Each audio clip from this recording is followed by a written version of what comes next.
Hello and welcome to Informatics in the Round, a podcast designed so that, in the words of Denzel Washington in the movie Philadelphia, even a 7-year-old can understand it. I'm Kevin Johnson, physician and informatics chair at Vanderbilt, and it's a pleasure to give you a little edutainment on your daily run, walk, hike, or whatever and however you enjoy podcasts. This episode we talk about one of the hottest areas of research in the field of biomedical informatics called precision medicine. Precision medicine is the culmination of years of work collecting healthcare data about every individual and putting it into a computable form in an electronic health record. The holy grail of informatics was the idea that we could reuse these data to make sure that information unique to you was used to make diagnoses, prescribe medications, and even tell you about your disease risks. Josh Denny, a physician and fellow informaticist here at Vanderbilt, has been a world leader in this movement for over 15 years. It's a pleasure to have him on the podcast.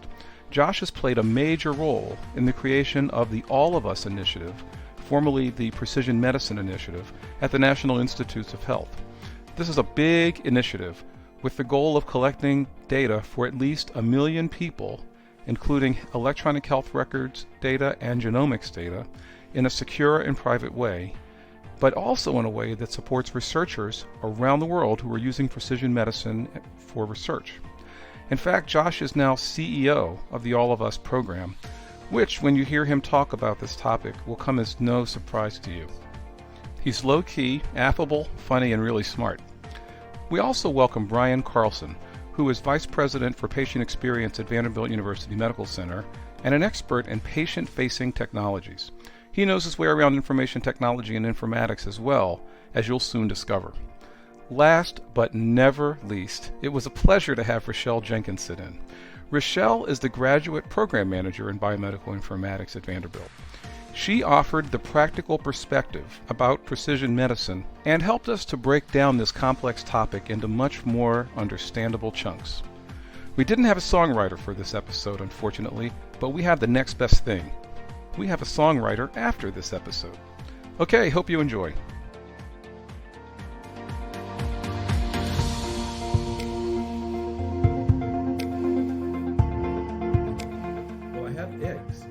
The shaker eggs. So if we have a songwriter, I can give everybody an egg, or we can, just do beats, all that kind of stuff. Do you sing? I do not. You sing? No. Not at all? Not at all. Notice he didn't ask me. Yeah. Because I now know you play an instrument, right? I used to a long time ago. Yeah. What did you play? Sax. Sax. Did you do anything with it? Like, did you play in college? No. Would you play like 4th grade? Through high school, a little bit. Oh. Yeah. That's pretty good, though. And you didn't play in college? I did not. Did you promise them in your letters that you were going to play in college? No. Because everybody in their personal statements, they say stuff like, I have long been playing the saxophone and really look forward to joining the brass quintet and blah, blah, blah, blah, blah. You didn't do any of that. I did not, no. And I didn't actually play in the band. I just, in high school. Yeah. I did in middle school. Oh. And elementary. Yeah, I played bass. I think all they the way were through college, medical school, all of it. Yeah, wow. That's cool. I came here in part because of the whole music scene. I mean, that probably doesn't surprise you too much. I got recruited here because I went to the Bluebird Cafe, and I heard Pat Alger play, who's this fantastic songwriter who does stuff for James Taylor, and has done stuff for a bunch of other people in the world, and is phenomenal. And I asked him a question because I got the nerve up, me, and I said something like, "What do you play when you're at home by yourself?" And this guy, who's just like a typical songwriter guitarist, starts playing this Bill Evans piano stuff on his guitar, which is impossibly hard. The whole room erupts in applause. I'm like, this is an awesome town. This is just such a totally awesome town. So that's why I kind of came here. Okay, welcome to Informatics in the Round, guys. I'm going to start with you. Rochelle Jenkins is on my left.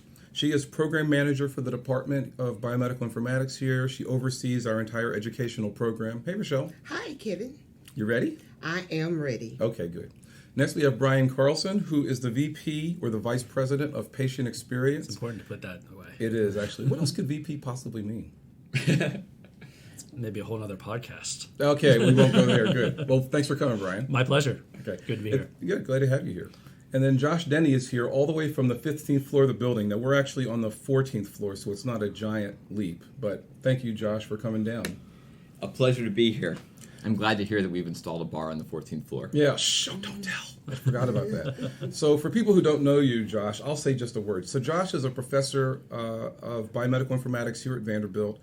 He has actually kind of been a hometown hero. He wasn't born here, but most people think he might as well have been because he's been here pretty much since his undergrad days, all the way through now. He's never left. He's been just a fantastic member of the community and has really kind of reinvented giant parts of what we think about today in biomedical informatics. I hear you have a new role that's about to start at the NIH. What is that role? I will be the incoming CEO for the AllofUs Research Program. C-suite guy. Thank you. The position was called a director role. It's part of the National Institutes of Health.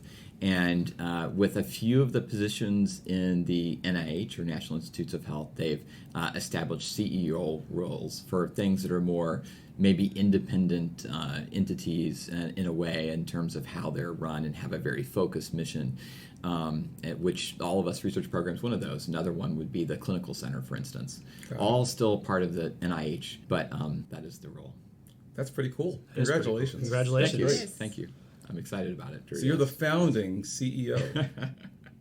That means are you going to like put a giant picture of yourself right next to the president on the wall? Most definitely not. So Josh, this is a lovely color red you're turning right now. Thank you. Yes. I'm very happy to avoid pictures of myself in the office. We'll do that at the end. Thanks. Well, at least we'll do one here.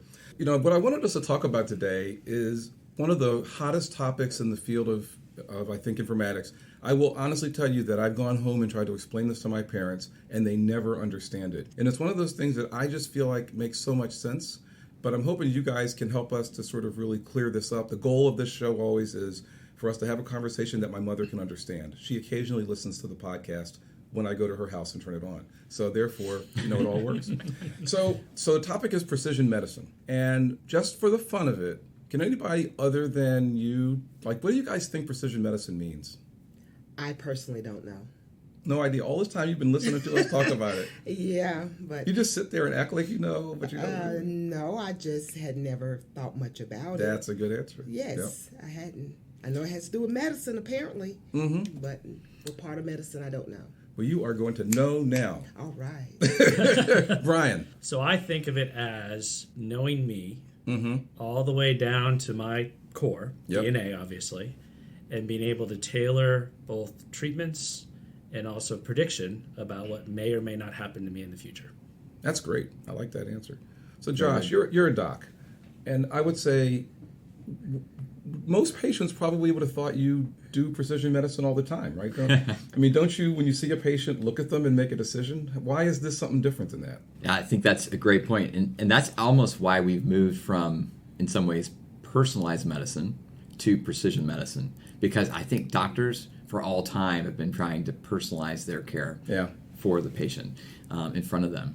I think what we have with precision medicine now are new categories of information that really gets at what you were saying, Brian, about the core of the individual and really knowing things that you can't observe clearly by looking at someone and listening to their heart and doing a physical exam, things like their DNA or maybe a dense measure of their metabolites in their blood or urine or things like that may help us get better and more precise about what your diagnosis is, how we can treat you better, how we can screen better, so not everyone necessarily needs a colonoscopy at age 50. Maybe we can be smarter about doing it earlier in those who need it and later in those who don't.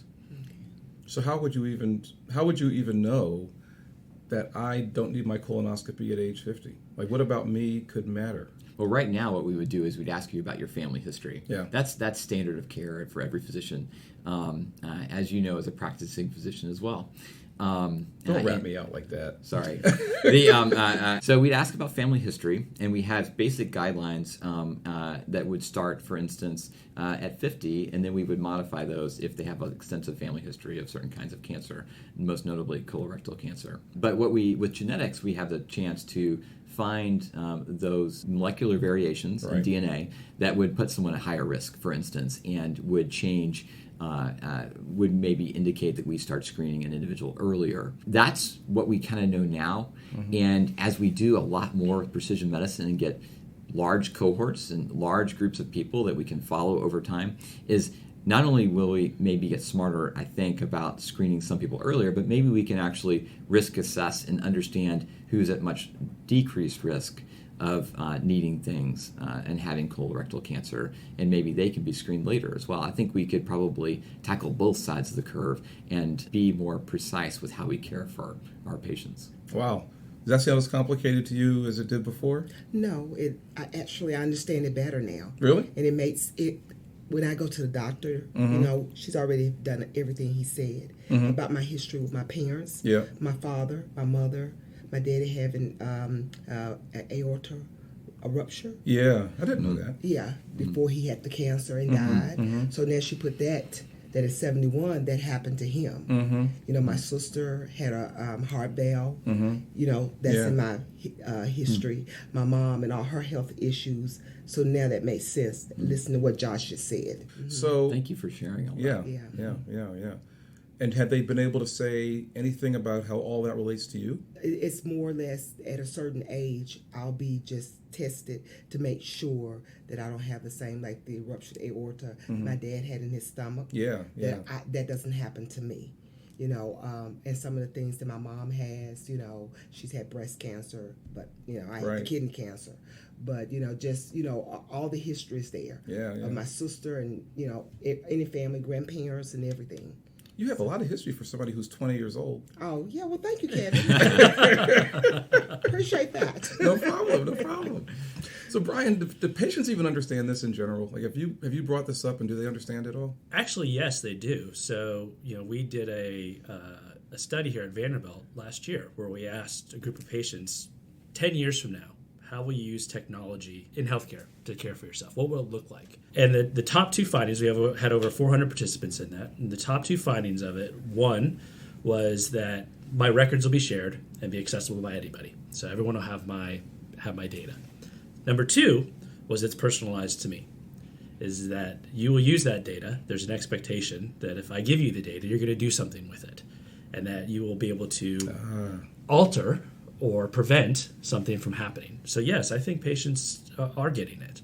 A question that I was thinking about as you were talking, Josh, was how do you see the practice of medicine changing as we gain this knowledge of precision of medicine? Because now the conversation is going to have to alter.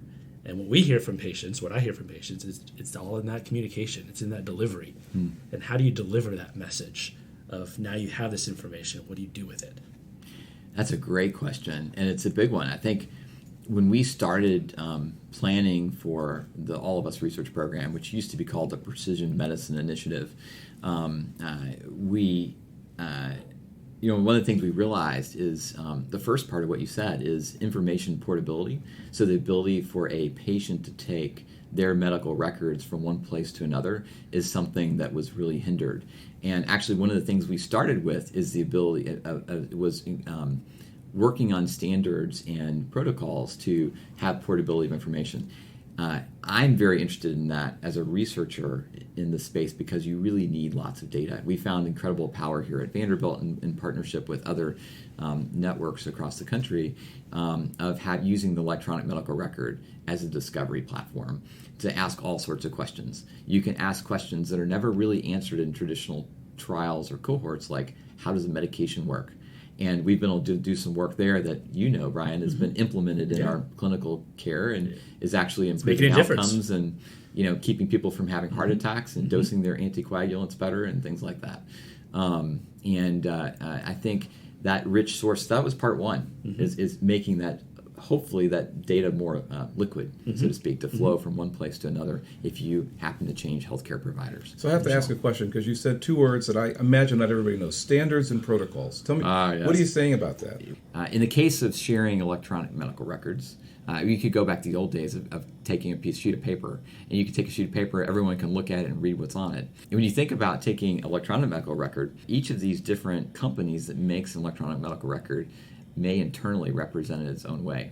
And we're trying to figure out and lots of people, I shouldn't say just us, really having common vocabularies around how you say things. So in one place, I remember one time we looked here a few years ago and found, about 10 different ways we mentioned describe the same weight at an outpatient clinic visit. And the number is probably greater than 10 now, or many different ways we talk about a sodium, and that changes over time. Trying to have a common vocabulary for all that and a common way to actually send things from one place to another. Yep. Does that help? I think so. Does it make sense? Does that help, Rochelle? Yeah, I got part of that, the standard part. What didn't you get? Well, I'm still the other part, the protocol. So still trying to. What if we talked about maybe an analogy would be something like Legos. All the Legos interact with each other, but it used to be that there were these knockoff Legos, and they wouldn't fit.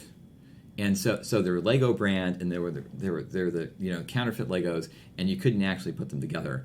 And then now actually you go in a store, and there are actually a couple other companies, and they advertise that they fit with the standard blocks, by which they mean Legos.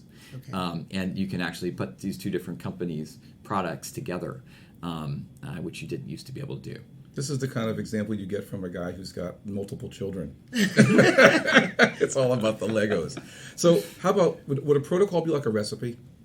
That's a great example. I mean, does that sort of work? I think so. Yeah. I mean, I always sort of think of these protocols as a recipe. You're trying to make a cake, right? So there's a set of things you do. There's a set of materials you need, and they're described in a way that, if people say things like a pinch of salt, people go, what's a pinch? Right? Because it's not standard. If they say it's a teaspoon, which by the way also isn't standard, but it's supposed to be 5 mLs. If it's a teaspoon, then you pull up the teaspoon, and that's a teaspoon, right? If they say it's a heaping teaspoon, you don't know what that is either. But still, you kind of have a sense, and then there's a sequence of things you have to do. That's a protocol.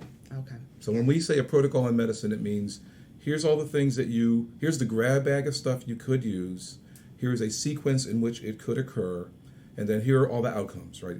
Sometimes the cake is a little flat, or sometimes they'll say things like, for thicker muffins, add more egg, So that's all sort of the nuances for how to personalize your muffin recipe, but they're still in the same protocol. Okay. That worked out pretty well. I had never thought of that. I want you to know that was 100% made up right now.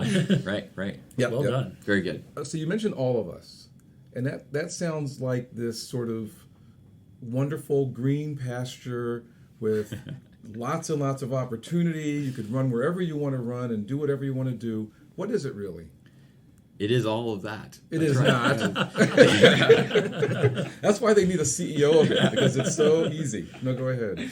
So AllofUs is a really incredible initiative that I got to be part of starting a couple years ago. And the goal was to create a national cohort in the United States. So a cohort's kind of a very sciencey term. A group of individuals who decide to participate in a research study for the common good and to advance health, our understandings of health. And we set an ambitious goal to enroll 1 million people or more across the United States to really one of the things we recognized was one of the great strengths of America is its diversity, and most of the research done around the world has not been very diverse, and so we want to, and then the other thing is we really wanted to engage participants as partners, which means we wanted to pioneer things like giving data back to participants. So if you participate in our study and you want to know your genetic results, you can have them, and so you can learn about risks for breast cancer or colon cancer or potentially fatal cardiac arrhythmia, things like that, if we happen to know that. That's not most people. That's maybe 3% of people. But, those people wouldn't have known they had it otherwise. So the whole goal is to get a million or more patients' data. That's like an enormous number of patients, isn't it? It is an enormous number of patients. And it's really... I mean, do we know patients want to do this? And do we have a sense that... did a lot of people, when this first got announced, say, sign me up? Or has it been one of these things where you have to market it and convince people? I mean, how's that going? We are marketing and walking through. We have two major ways of recruiting people. One is through the more traditional healthcare provider organizations, so academic medical centers, regional medical centers, things like that, FQHCs, federally qualified health centers, the VA. These partners are engaging their patient populations, and then we also offer it to anyone. Now, we haven't really done a national marketing campaign yet. We have really focused on areas in which we set up clinics. And we've been very successful in recruiting, and we recruit about 3,000 people a week right now, or a little more. We have about getting close to 240,000 people that have enrolled in the program. Wow. So, Wow. And completed all the major steps of the program. Yeah. So it is. We've been very successful at recruiting individuals and bringing them in. We have to tell them what it is. Yeah. And that's a really important part of it, because people are used to a call for action for, breast cancer or heart disease, and we're a call for action for health. And really, we're trying to tackle any disease. And drug response. And, we talked about the colorectal cancer screening before. So things that might happen in the future and how we could get better at maintaining health and promoting health. If there's a new smoking out there, that we don't understand its risks, so environmental exposures, we want to be a platform to help discover those too. So it's really a broad-based study to really be able to study all sorts of things. Right. And communicating that is one of the things we try to do with participants. We do know that participants join really altruistically. I was going to say, I bet you most people don't know what they're joining.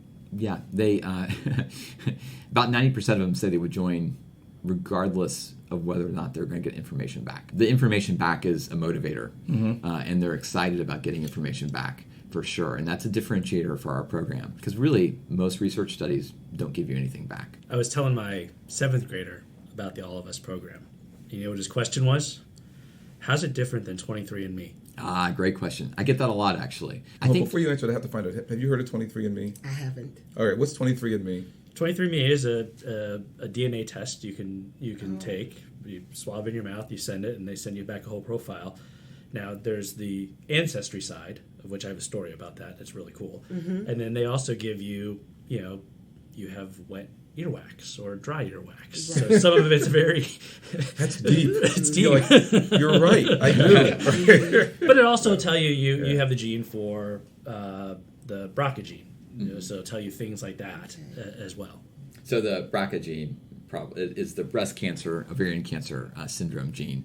Okay. That's a great question. So one of the things 23andMe has really been helpful for is making genetics something that a lot more people talk about, more mainstream. And they did it by talking about ancestry and these fun traits. My favorite is whether you can spell asparagus metabolites. I knew you were going to bring that one up. So they can do a test that tells you whether your urine is going to smell like asparagus if you eat it. Wow. Because it's actually genetic. And the secret is everyone's urine smells after asparagus. You just may not be able to smell it. Interesting. Yeah. I'm not even going to ask you if you've tried that. No, by no means. Well, I will freely volunteer that I have, and I used to be really worried about it, and then I found out, I actually did 23andMe, but I knew it a little bit before that it's a genetic trait. Not everybody smells that. And there are certain things like cilantro, which tastes a little bit like soap to certain people. That's genetic. And they can tell you things about hair color, and they can tell you things about your risk for different common diseases. So a lot of people have done 23andMe. I didn't actually know too much about the ancestry piece, by the way. So, the story. My wife is adopted. Always known she was adopted, and did 23andMe and found her birth father. Wow. Got a report back and said, "This is your father's his name." So, in the last 2 years, we've discovered a whole new family that has been absolutely amazing. Oh, wonderful. So let me. I know we're supposed to talk about. We want to talk more about this, but I have to. They're related. So they're actually more related than you know. But I'm going to bring up one point. So how does that happen? Does that mean her birth father had to join 23andMe? Yep, they both joined 23andMe. They both did the test, and then they both had to release their results. So you have the choice when you do, because I did 23andMe, but I just said don't release. Only the results come to me. It's not publicly available. Right. They both publicly released it, at which point then there was a DNA match, and they got the reports that said, this is your father, this is your daughter. And was he looking for his daughter? He was hoping. That's amazing. Wow. That's a great story. Yeah. Wow. So the other thing about that turns out to be really relevant, I would imagine, is that with that additional family history, that affects all of the things that may go on in the lineage that would have never been there when you're an adopted person, right? Absolutely. Has that been an issue for you guys? Have people asked questions or had diseases where you wished you had that family history? Well, certainly she's, when she's asked the question, tell me your family history. Well, I'm adopted. I don't know. I don't know what my family history is. Yeah. This has now opened the door where she now has some understanding and is still learning it, obviously, but has some understanding of what her family history is. So at a base level, without precision medicine, the conversation is, well, I do know this, this, and this now. In the future, now with precision medicine, there's more potentially there. So. How are you all handling adoption? So if I sign up and I say I'm adopted, is that a question that you ask me along the way? I honestly don't remember. No, actually, I'm pretty sure that I do now that I think about it. When you sign up for AllofUs, there's a series of health surveys you fill out, and one of them does ask about family history. And so one of the options there are you don't know anything about your family history. Got it. I can't remember if we specifically ask if you're adopted or not. I think we do. Yeah. I guess it probably doesn't matter, I guess. But Right. I don't know. Hadn't thought about that one too much. That's a big challenge, obviously. So you had this AllofUs program. We have 1 million patients. I'm hearing you talk about the fact that there's lots of ways to kind of slice and dice this population, though. At first I thought, wow, it's a lot of patients, but is it enough patients? Because if you start looking at a patient who has, maybe they're African American and they have 2 or 3 other traits, and now you want to find out patients like them, is 1 million enough or is it too many? It's certainly not too many. More is always better. This is the paradox of personalized medicine, which sometimes gets called individualized medicine, treating that one person the best, is it requires huge populations to figure out how to interpret those, the perspective of a single person. I mentioned the importance of diversity. When we think about our different ancestries, we find that we have different genetic changes that become common or that are common in different ancestries. And what happens is we may think something is a deleterious change when in fact it's completely benign, and it's very common in a different ancestry. And we also have cures for things and treatments that are embedded in a particular population that is resistant to something, or a subset of a population that is resistant to something. Is there any example of that? So the most famous right now is a new class of anti-cholesterol medications called the PCSK9 inhibitors, and was discovered from a small group of African Americans in Dallas who had what are called loss of function mutations. So a variant that renders a protein thought to be non-functional. But what happened in this population was these individuals that had these loss of function changes had very low LDL, the bad cholesterol levels, and actually just didn't have heart disease. That's become a drug which is being very effective in clinical trials.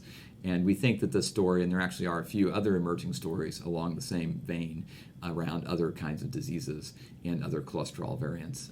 So now I'm going to make you work. I don't think anybody understood any of that. I think they heard it, yes, but I'm guessing they didn't understand it. Did you understand any of that? Yeah, I did. Oh my gosh! All right. Okay, so what did he say? Okay, you gonna make me repeat. I mean, he said a lot, but I mean, I was following. So there's African Americans who have they have this thing. What is it?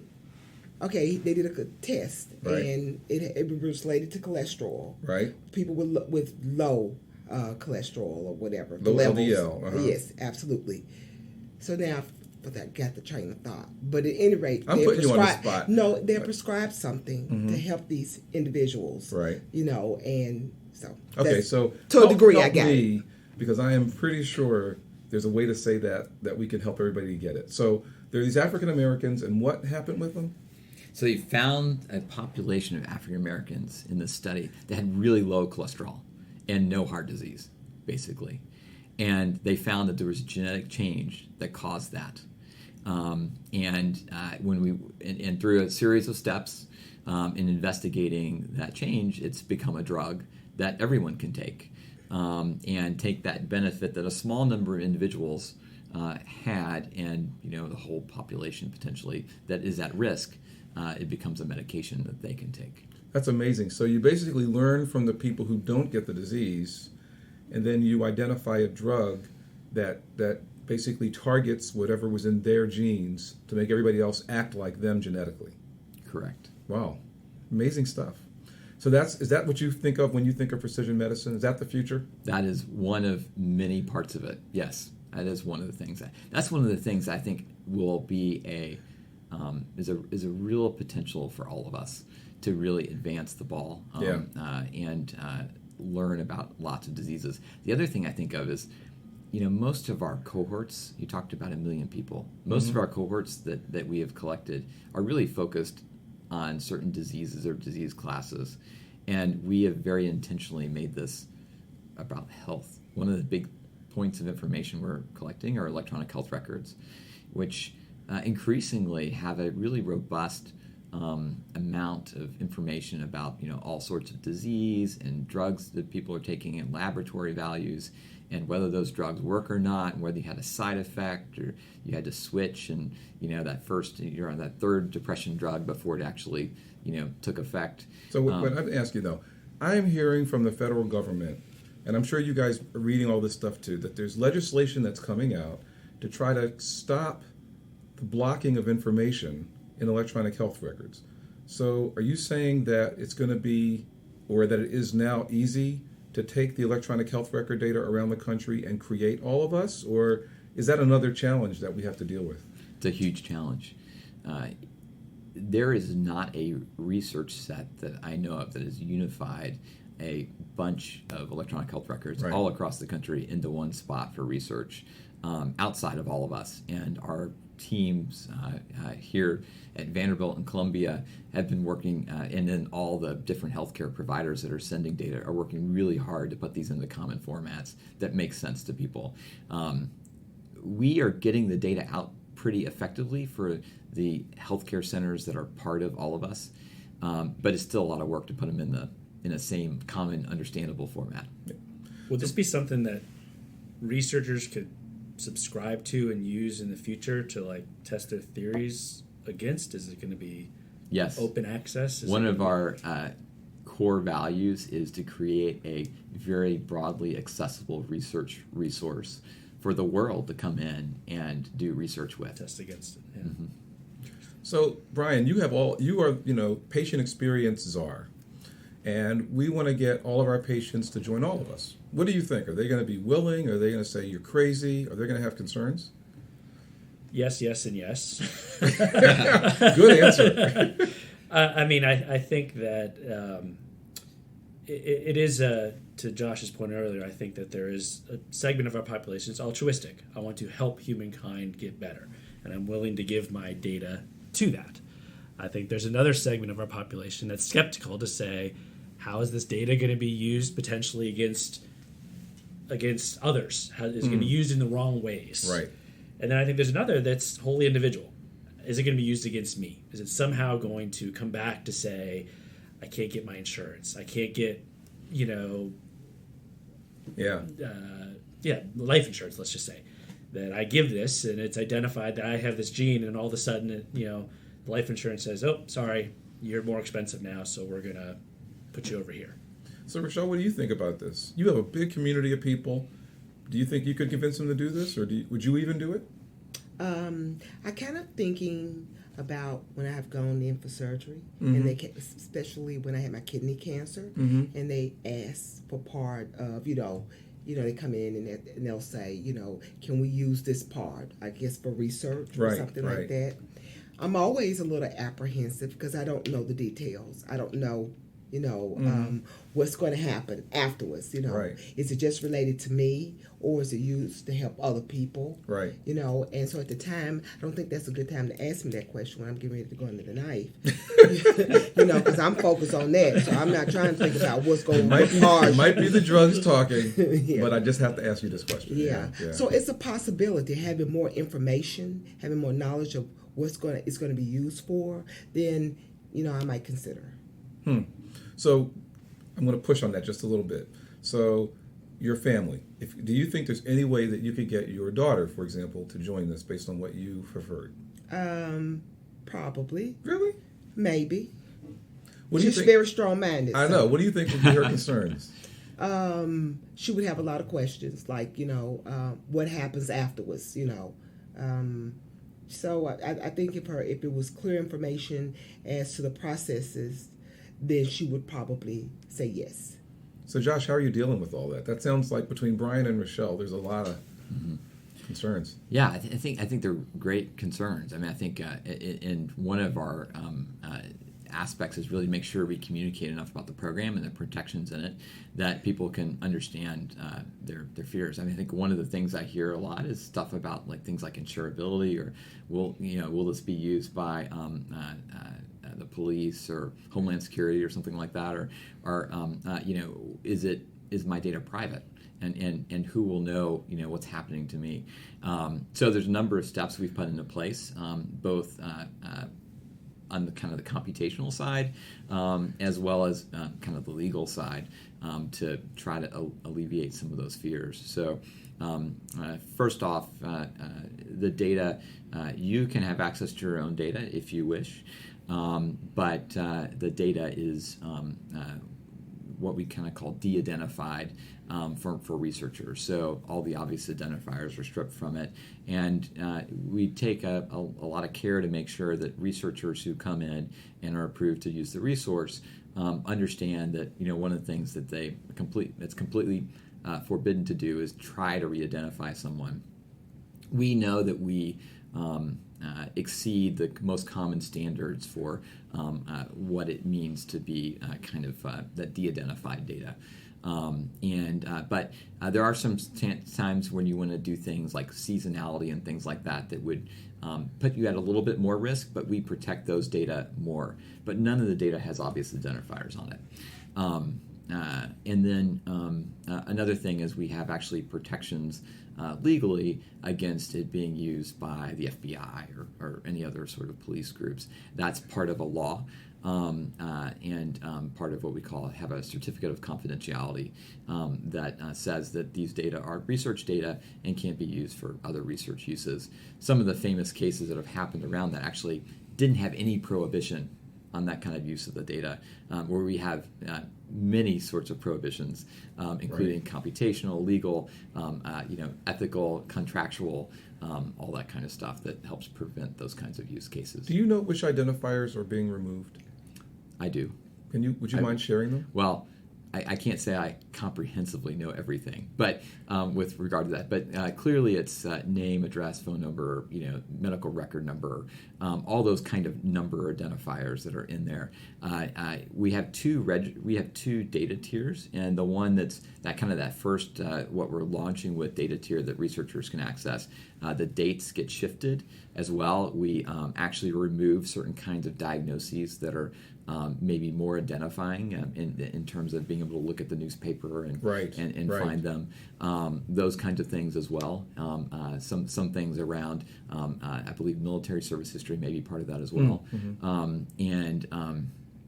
The more controlled tier lets some of that more back in. So the higher, more granular data where we can do things, look at like flu outbreaks, look at those kinds of seasonal trends that become important to investigate certain things that are of really big public health concern.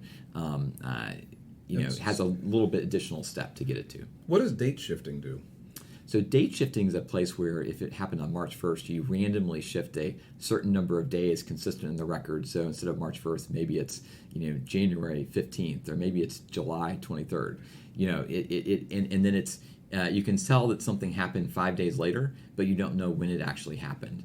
And that, puts you into a lot more buckets of possibility. Right. So if you happen to know someone, if you happen to know a friend of yours visited a hospital, which in our system you probably wouldn't even be able to find that, but you wouldn't even know that happened at a certain date, and right. It makes it a lot harder to find who someone is.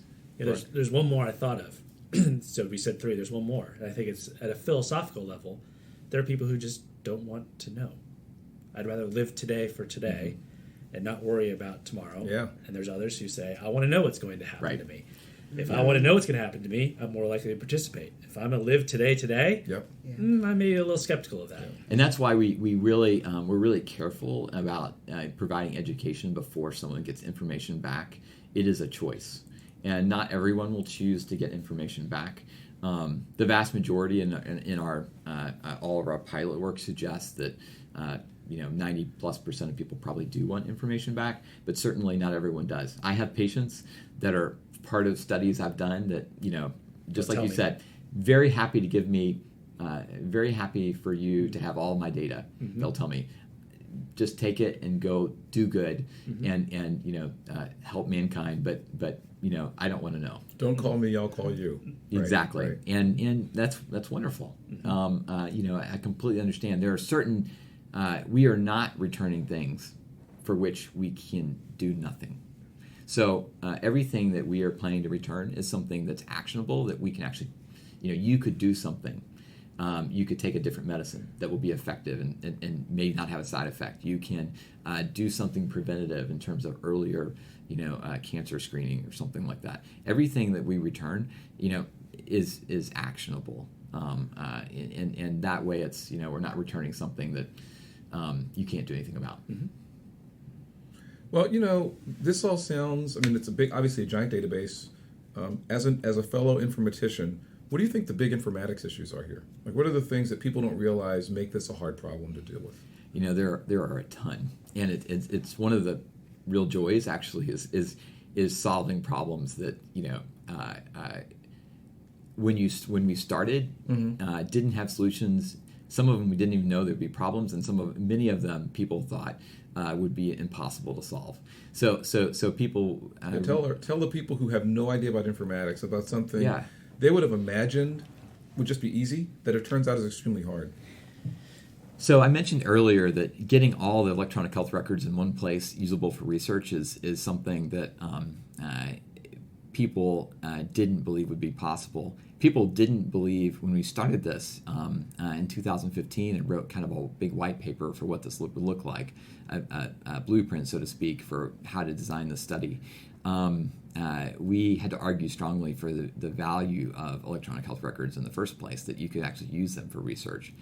And then even in that, which I thought we were pretty forward-looking, I didn't think we'd be able to get things like clinical notes.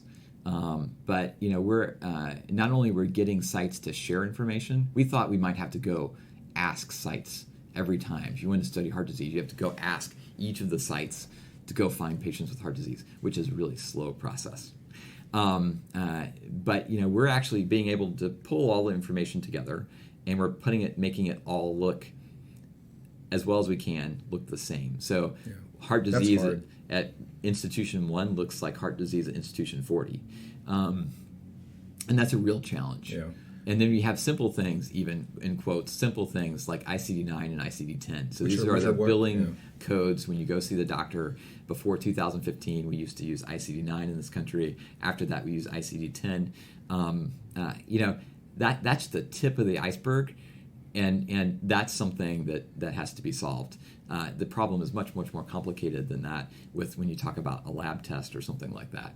But putting those data together, housing the amount of information, there are not, it's talked about the Apollo mission and how it was like 25 to 40% of all integrated circuits produced were consumed by that, project, depending on the year. We are going to be probably about 40% of all the world's whole genome sequence information. And that volume of information in one place, linked with all this phenotypic data, is just a tremendous amount of information to manage. the web has scaled data in a massive way, but this is still a very massive amount of data, and there actually aren't good tools, and we're integrating or designing across the consortium the tools to manage these data, but it's still a lot of data. Who else is in this consortium? So we have quite a few awardees. When you talk about the data components of it, the Broad Institute on the genomics side, which is part of Boston? That's in Boston. Columbia in New York, Vanderbilt here in Nashville, University of Texas at Houston, are in Verily, which is formerly known as Google Life Sciences, are the major partners in the data center. And then we have about 40 or so academic institutions that are recruiting, just doing a tremendous job enrolling participants across the country. And then we have other partners like Walgreens, Quest, and QTC that are part of a network working with Scripps out in California to allow people to enroll who aren't affiliated with a University of California, Northwestern, or one of these other enrollment. So basically, I can go to the website, I sign up, and if my institution isn't one of the sites, then I can go to Walgreens and actually give them whatever specimens I need to give them to be a part of this. You used to be able to. Walgreens actually just closed their clinics. So what we're doing... How dare you, Walgreens? You've ruined it. Okay, go ahead, please. So I'll probably have to cut that out. Yeah, you probably will. But it really felt good to say it. So it did, yeah. What we're doing for people who are not near an academic or medical center that's enrolling is what we're doing now is we're actually starting to send boxes that they can take to a Quest. Oh. So Quest has clinics all across the country, and so they could get delivered a box or a spit into a vial. We're doing spit kits as well. That enables other ways for people to enroll if they're not nearby one of these medical centers that's part of the program. This sounds pretty enormous, but honestly, knowing you and your skill set, we could not have a better leader for it, both here and there. So that's great. What questions do you guys have about this? I can't think of any. Nothing. Yeah. Brian, anything? What are you most excited about? How's it going to look different 10 years from now? Yeah, that's a great question. One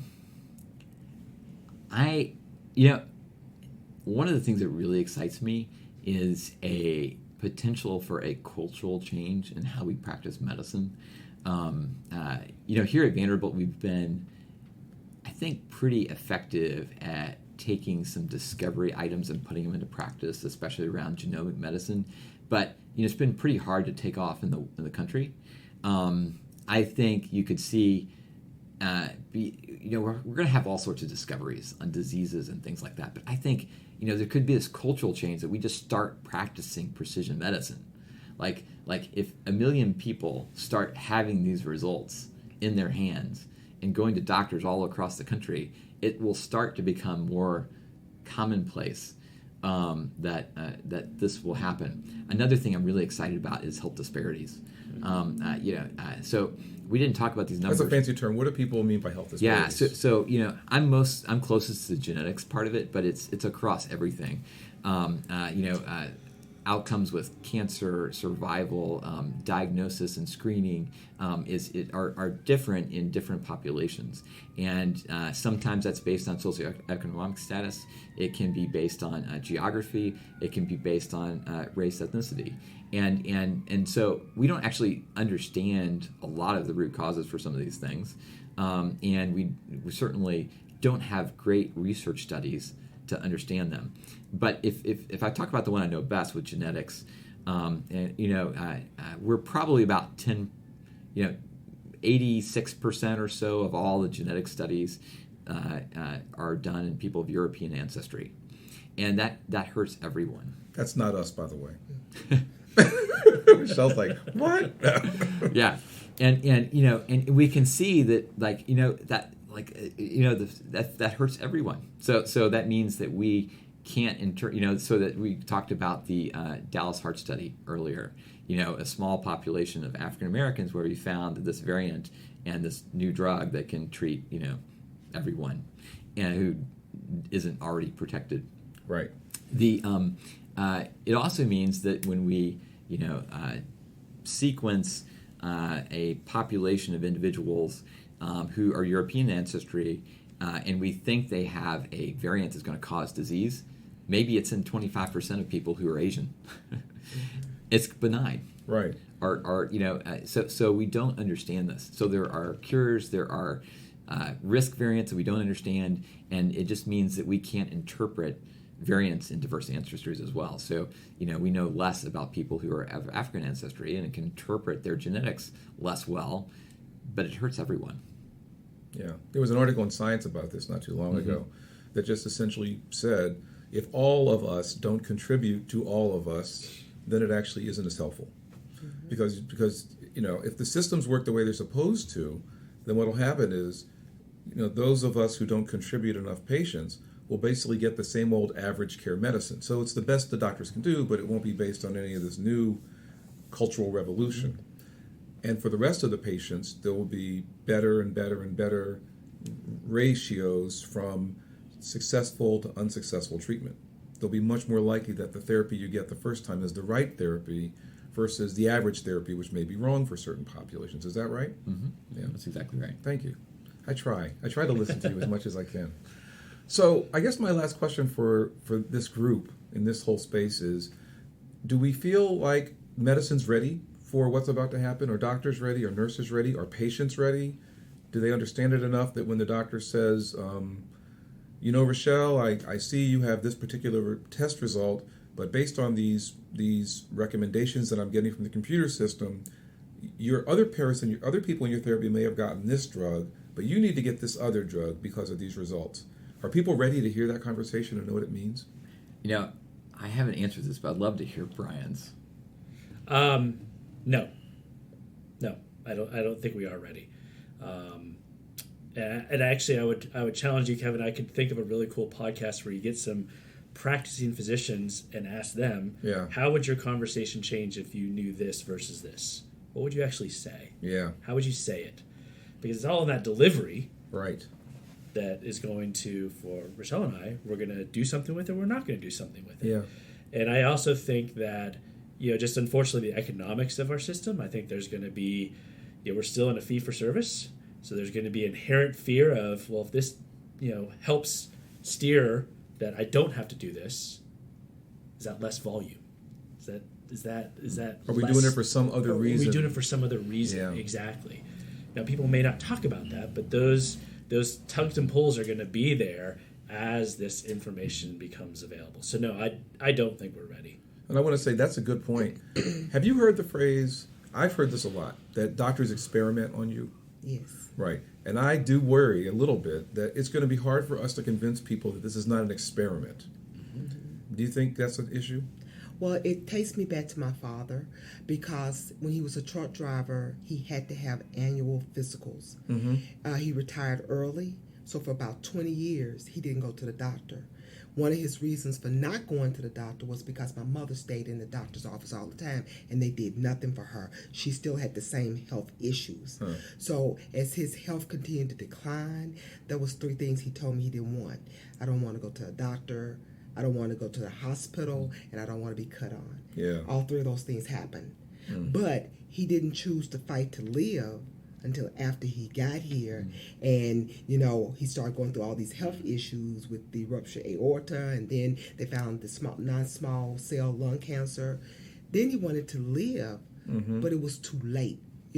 So, knowledge of if probably whatever fears he had, would have been addressed earlier on, he might have had a longer life than dying at 71, which was fairly young. Yeah. Mm-hmm. So really, what I'm hearing you guys say is that we have to crack through this whole persona that the healthcare system may not be out for your best interests.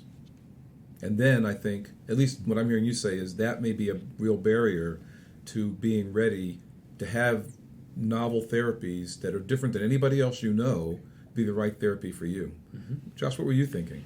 I was going to agree with Brian. And I think, Rochelle, your story is incredibly powerful. I think we've all seen that with patients we've treated or families or relatives. I think something I'll point to is when we launched pharmacogenetics here in 2010.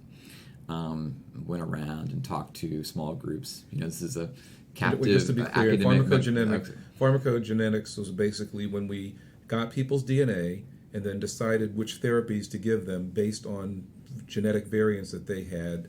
This medicine may work, may not work. Right. Is that exactly. right? That's exactly right. We started with one drug, an important drug to prevent heart attacks after you get a stent. So when we talk to physicians about this, I like to say I'd go in these early morning meetings and people would throw tomatoes at me. They were not happy with how this would disrupt their 10-minute visit and potential cost, and they didn't know how to use it anyway, and doesn't matter, and this sort of thing. So we showed them data from their own patients and what the number of heart attacks we thought we could prevent. Wow, that's powerful. And stuff like that. It was very powerful. And some of the most vocal critics over time became our greatest advocates. And this is not anything new. This is a adoption curve that you see anywhere. But we lived through that here, and it became standard practice that people actually part of their DNA, so to speak, part of who we are at Vanderbilt, that we did this over time. So it took time. Yeah. One of the things I think is really important that maybe we didn't do so well back then, that we're trying to at least learn from this program, is we do have a national genetic counseling resource that participants can talk to. We have, patient, sort of doctor-friendly kind of language, we think, and the reports that we're working with the FDA to produce.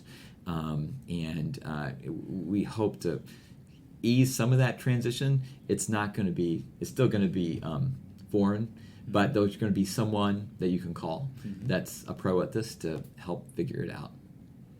I think the hope is that today's young generation, they're not afraid of sharing their data. My teenagers, whatever, here it is, okay, fine. And I think that if we can harness that and train them on how to use this data, because they're the doctors of tomorrow, they're the administrators of tomorrow, they're the CEOs of tomorrow. If we can get them comfortable with it, it'll take time, but I think it shifts. So they'll say, well, my family history is I had these older relatives who didn't share anything and they all died, but we're going to do much better. Hopefully it won't be like that. As an older relative, I don't really want that to happen. Well, this has been great. I've learned a lot, and I really appreciate everybody spending a little bit of time talking about this, and thank you, Rochelle, for sharing some really intimate pieces of your history, which I think helps other people to understand this. Because this is a tough topic. When you talk about medicine and change in medicine, it's tough. Wow, that was great stuff. I am so glad that we were able to get Rochelle, Josh, and Brian together. I think we covered a lot of questions people have asked me so far on podbean.com or through Twitter at KBJ Vanderbilt. So thank you all for your questions, and I hope this episode helped. Well, as I mentioned, we didn't have a songwriter for this episode, but I've asked a friend who you've heard sing in our inaugural episode. Rhett McDaniel is a quintessential Nashville in the Round songwriter with some really powerful songs like the one you're about to hear that no one has made into a hit. When he told me about this song, I realized it fit the conversation we had in this episode about precision medicine extremely well. The song is called The Dash. I asked Rhett how he came up with this song, and this is what he told me. Supposedly it was on a sign in front of a church. The song is tricky because it takes on some pretty big existential ideas, according to Rhett. The song is about a man who is packing up the last things from his house where he grew up and is reminded how his parents lived a good life full of love, and that things like letters and photos are the kinds of artifacts we leave behind. The character in the song has a moment of realization that he was able to learn more about them by seeing these things packed away for years that revealed new insights into who they were as people that he knew nothing about, that were manifest before he was born. I won't spare you the discovery of listening to the rest of these lyrics, but this is a quintessential country music song with a really deep message that I hope you all enjoy. So please take a listen to this amazing song. Make sure you take a listen to Rhett on rhettmcdaniel.com. Oh, and please check me out on Twitter, again, at KBJ Vanderbilt, and on Facebook if you look up Informatics in the Round. If you like this podcast, please subscribe to it on Podbean or on your favorite podcast platform. I'm trying to get funding for next year, so the more followers I can get, the more likely it'll be that I can attract some funding. So again, thank you all. Hope you enjoy this song. I actually had some requests for a song in the comment section. I'm going to do my best to honor that. It's another song that I wrote with Adam, and as with most songs written with Adam, they sound better with Adam. So I have asked him to do a virtual duet with me on this song that we wrote together. It's called The Dash. So Adam, if you're ready, we're going to give this a go.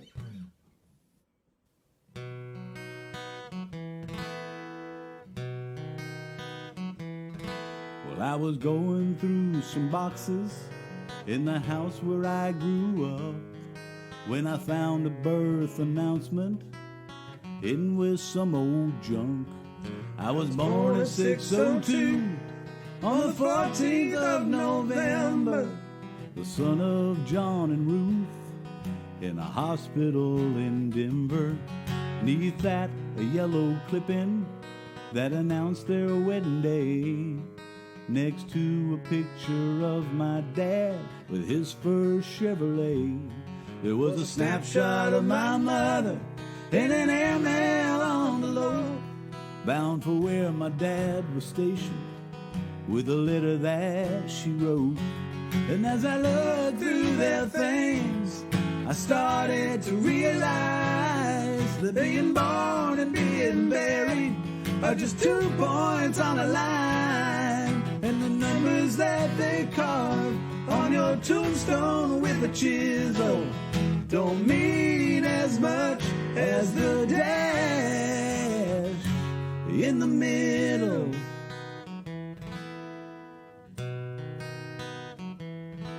Well, someday someone might be looking through the things that once were mine, and I hope they read the story written there between the lines of a man who lived a life anyone would be proud of, never scared to fight for what is right, not afraid to love.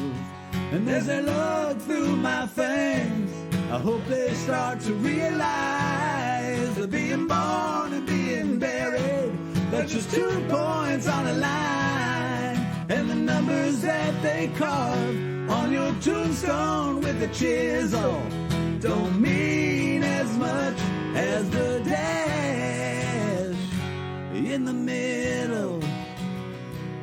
It wasn't walking through that front door or out the back to leave. It was the last walk through this empty house that meant the most to me. And as I locked the door behind me, I felt something new begin. 'Cause as sure as something starts, something else must surely end. And the numbers that they carve on your tombstone with a chisel don't mean as much as the dash. They don't mean as much as the dash. They don't mean as much as the dash in the middle.